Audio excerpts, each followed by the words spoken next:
He is none other than the gorgeous model and actor Rehan. Rehan.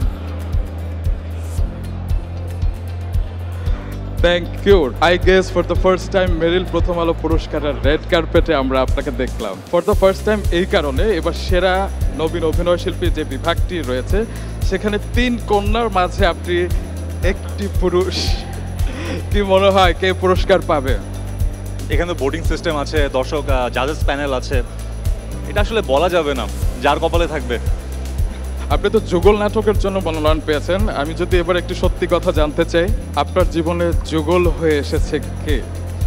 যুগল হয়ে এসেছেন আমার দর্শকরা, আমার ফ্যান ফলোয়ার্সরা। No diplomatic answer. যে কোনো একজনের নাম, যুগল তো দুজন মিলে হয়। না, আছি, একজন আছে। আসলে বুঝতে পেরেছি রেহান কোনো মতেই কিন্তু তার নারী ভক্তদের মন ভাঙতে চান না, নাকি? অনেক অনেক অভিনন্দন। Congratulations once again.